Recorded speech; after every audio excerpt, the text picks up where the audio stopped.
Olá, internauta, mais um programa Comunicação Executiva, e desta feita, no 20º Congresso da NEFAC, em Porto de Galinhas, lugar maravilhoso, tendo o prazer de conversar com os palestrantes, com as pessoas que abrilhantaram. E finalizou, veio aqui com a palestra de encerramento, o Fábio Panunzio.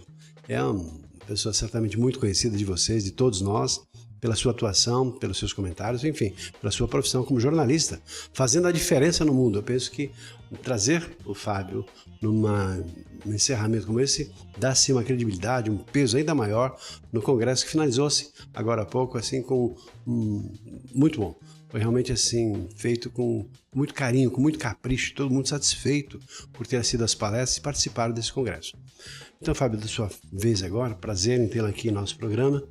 E, basicamente, um pouquinho do que você trouxe de informações aqui para os congressistas.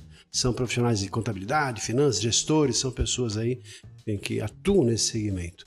A importância também, claro, para esse segmento de ter assim uma noção dessa visão política, dessa visão de tendências em relação ao país, em relação ao futuro. Gostaria que você fizesse uma abordagem um pouquinho sobre o que você falou sobre a sua palestra.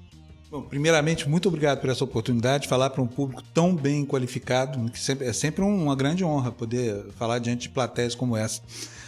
Hoje tem uma ansiedade no Brasil que nasce da indefinição do processo eleitoral. A pergunta que todo mundo quer saber é quem é que vai ganhar a eleição para presidente da República. Só que para responder essa pergunta, primeiro a gente precisaria saber quem é que são os candidatos que vão disputar efetivamente o pleito, né? Está chegando o momento do registro das candidaturas, da formalização, e a gente ainda não sabe, porque a toda hora surge uma surpresa nova, enfim, tem elementos de rejeição muito cabais, né? As pessoas estão muito revoltadas com relação à corrupção, essa coisa toda, e sem esperança, basicamente por dois motivos. Primeiro, porque o Brasil é um país hoje que tem uma guerra civil não declarada em curso, e a segunda questão é a nossa economia. A economia continua patinando, embora tenha saído do fosso, só que ela vai depender muito das definições do campo da política. Por isso, daí o interesse gigante em quem é que vai efetivamente disputar e quem é que vai ganhar essa eleição. Assim, você falou lá na sua palestra assim, que nós não temos um líder, uma pessoa de peso, de nome, de relevância, que assim, apostaríamos as nossas fichas nessa pessoa em função daquilo que poderia representar como novo ou tendência para resolver, não necessariamente como salvador da pátria, mas resolver muitos dos nossos problemas. E nesse contexto, de fato, assim, qual a sua aposta? O que você vê assim pela frente para a gente, olha, eu entendo que seja por esse lado, por aquele lado, até levando em consideração o que você falou, como é que nós vamos escolher se nós não temos ainda a definição efetiva dos candidatos, não é? Pois é, olha, hoje, pela maneira como o eleitor se manifesta nas pesquisas, e isso pode mudar, porque isso depende muito da conjuntura. Nós temos um quadro que é muito propício à vitória de um candidato de centro-esquerda. Por quê? Se você somar os votos do Lula, que cerca de 30%, 31%, com os do Ciro Gomes, Marina Silva e outros candidatos identificados com esse espectro ideológico, você vai ter 54% a 57% dos votos aí, nesse nicho. Por outro lado, os candidatos de direita não representam sequer 20% dos votos hoje. A maioria deles na mão do Bolsonaro, que tem 17% em todas as pesquisas. Mas o Bolsonaro parece ter atingido um teto de crescimento e ele não tem conseguido superar esse patamar de 20%. E do outro lado você tem uma candidatura inexistente, que é a do Lula. É uma candidatura que não vai prosperar porque ele está comprometido com a lei da ficha limpa. Mas só que você não tem o quadro formado, porque as duas novidades que havia não se firmaram, né? Joaquim Barbosa e Luciano Huck preferiram continuar tocando sua vida privada a tentar consertar o país.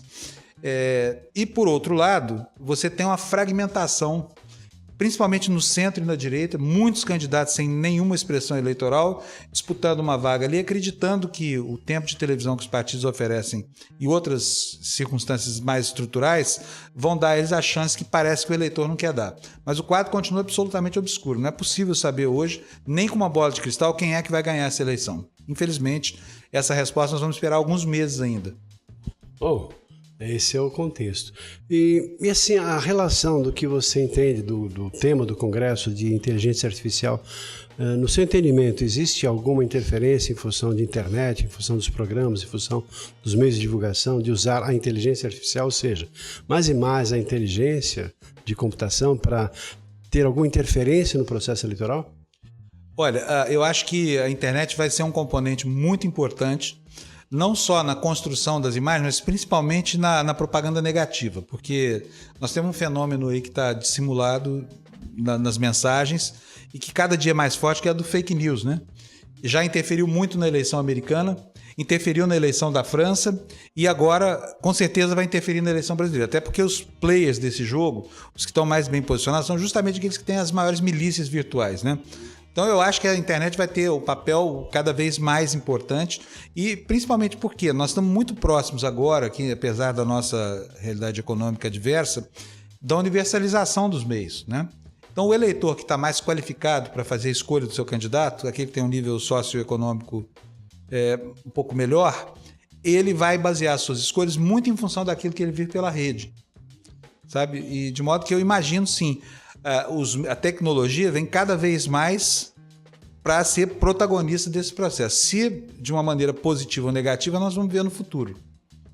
Bom, e aí o futuro que nos espera, né? Que a gente está aí numa situação. E também um outro ponto, na sua visão, já que você é uma pessoa muito bem relacionada em todos os meios e sentidos, em toda a estrutura até de tecnologia, em relação à credibilidade que se tem ou não em relação às urnas, em relação ao sistema adotado pelo Brasil. Há muita informação de que é um sistema que se é fácil fraudar e que tem lá muita informação controversa em relação a isso. Na sua visão, na sua opinião, como é que você vê isso? Se você vislumbra alguma mudança nesse contexto? Olha, eu acho que o sistema brasileiro é confiável, mas ele não é auditável. Então isso coloca um ponto de interrogação. Por que a gente não tem as impressoras para fazer a contraprova do processo? Eu já vi muita notícia de possibilidade de falsificação do software, essa coisa toda, mas eu nunca vi isso acontecer na prática. Foram muitas as denúncias. E tem uma teoria da conspiração que fala que toda eleição é fraudada desde que o Brizola teve o caso Proconsult no Rio de Janeiro, né? Agora, acho que o processo é confiável. Talvez o vício maior não esteja na coleta do voto, mas sim na plataforma dos candidatos. Por exemplo, a eleição passada ela transcorreu integralmente sobre uma plataforma de fantasias, né? A campanha, principalmente a campanha vitoriosa, construiu um país que não existia naquele momento. Então a fraude não é necessariamente na urna. A fraude pode ser na construção da mensagem. Bom, Fábio, nosso programa assim, é bem limitado, apenas ter um prazer de ouvir os nossos internautas, que são pessoas de empresas, pessoas que nós vamos compartilhar com o pessoal todo da ANEFAC. Então, uma palavrinha final, talvez de esperança, ou talvez assim de uma força do que nos espera daqui para frente em nosso país, a partir da sua visão, a partir da sua crença. Bom, primeiro de tudo, o Brasil é um grande país. A prova de que ele é um grande país é que tem resistido à elite política que tem, desde o descobrimento.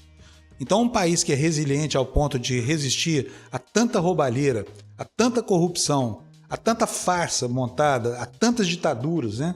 É um país absolutamente forte. E nós precisamos ter crença nesse país e promover uma condição para que essa força surja. A gente precisa mitigar o problema da violência, a gente precisa sair do fosso da crise, a gente precisa ter uma condição mais favorável estrutural para que os investimentos possam acontecer, a gente precisa ter bancos que cobrem juros menores, né? E governantes mais sérios. Se a gente tiver isso, não tenha dúvida, com a nossa matéria-prima, que é o nosso povo, as nossas reservas naturais, os nossos recursos, o nosso território amplo, a nossa agricultura, nós com certeza já poderíamos estar lá na frente, entendeu? Numa condição muito melhor do que nós temos hoje. Só não chegamos a ela ainda porque nós mesmos nos atrapalhamos. A gente costuma tropeçar nos próprios pés com as nossas vicissitudes. Mas eu acho que o país merece a crença, a confiança e precisa de um impulso positivo que é o voto na pessoa certa. O voto no cidadão honesto. Não interessa se é de direita, de esquerda ou de centro. Tem que ser principalmente honesto, porque a honestidade vai abrir o caminho para o restante. E assim, com tantos valores, com tanta informação, com tanta motivação, não se sentiu motivado ainda a ingressar nesse meio, para quem sabe fazer a diferença? Não. Sabe por quê? Porque eu tenho uma visão meio iconoclasta da realidade. Eu estou habituado demais a ser jornalista, para pular para o outro lado do balcão e ficar exposto às críticas que eu mesmo faço ao outro lado do balcão. É excelente, aliás, muito astuta a sua resposta. Bom, Fábio, muito agradecido pelo seu participar do nosso programa e, assim, prazer mesmo. Quiser deixar um telefone, um contato, para eventualmente alguém queira entrar em contato com você? Pois não, agora mesmo. Meu WhatsApp é 11 954462568. O e-mail é panum, PA2NSUN, gmail.com, à disposição de vocês. Bom, gente, fica aí um abraço e até o nosso próximo encontro. Até lá.